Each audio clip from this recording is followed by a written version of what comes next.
हिरण्याकश्यप का तप करने का वर्णन।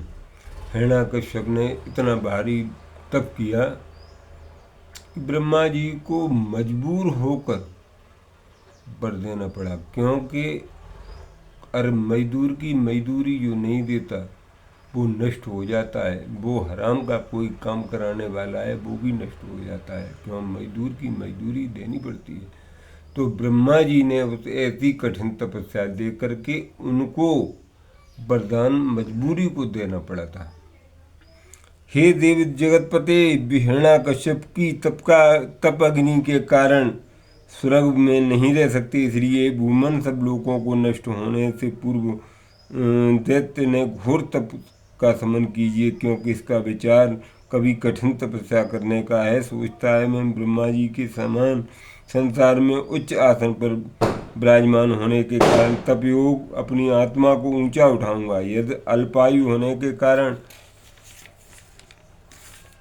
पृथ्वी पर बिना जोते बोए अन्न उत्पन्न करने लगेगी, स्वर्ग और मनोरथों को पूर्ण करने लगा, आकाश में अनेक प्रकार के आश्चर्य दिखाई देने लगे, नदियाँ दूध दूध बहने लगा, फल मूल वृक्षों फलों से लद गए। इस प्रकार ऐश्वर्य सुमेव प्राप्ति हुआ। हिरण्याकश्यप अपने प्रिय भोगों को प्राप्त हुआ, इंद्रिय होने के कारण संतोष न था।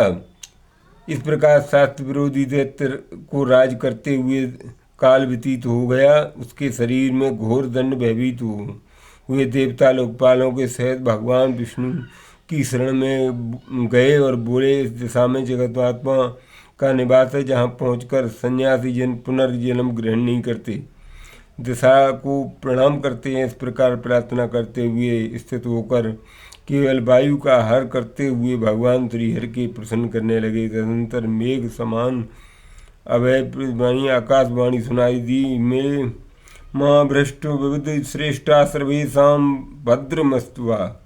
देव श्रेष्ठो भयभीत न हो, मैं बहुत जल्द इसके परिवार में ही इसका दुश्मन पैदा करूंगा। तुम सब तुम्हारा कल्याण हो, क्योंकि मैं जान गया हूँ कि आप इसलिए आए हो।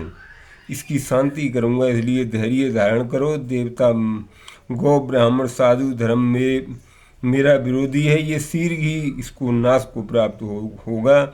इस प्रकार जगत गुरु भगवान वाणी सुनकर देवगण शांत हुए, प्रणाम करते हुए अपने स्थान पर गए। और दैत्यराज के 4 पुत्र हुए। इनमें प्रहलाद अधिक गुणज्ञ और संतों का सेवक था, ब्राह्मणों का आदर करता था, जो कहता था उसका निर्वाह करता था। श्री जिन्होंने चरणों में प्रणाम करने वाला प्रहलाद सब पर दया करता हुआ अपने गुरु को ईश्वर के समान मानता था। भगवान वासुदेव को स्वभाव से ही भक्त था। उसने बालकपन में खेलों को मन में हटाकर प्रभु के चरणों में मन लगाया। बैठते बैठते सोते चलते खाते पीते अनजान रहता था।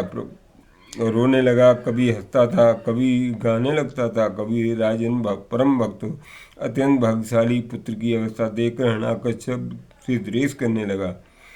देवेश इत इच्छामो वेद तुम तब सुब्रत इदात्मजाय शुद्धाय पिता दात सादेवम। नारद जी ने इस प्रकार सुनकर धर्मराज युधिष्ठिर ने शंका व्यक्त की। वह बोले, हे देवसे, सुपुत्र से पिता ने द्वेष क्यों किया? जानने से मेरी इच्छा है। पुत्र कुपूत हो तो पिता उसके प्रति श्रेष्ठ भाव रखता हुआ उसे सीख दिया करता है, उसका अनिष्ट चिंतन में कभी नहीं करता।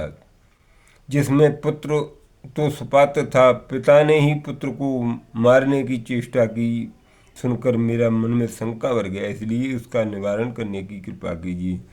ओम।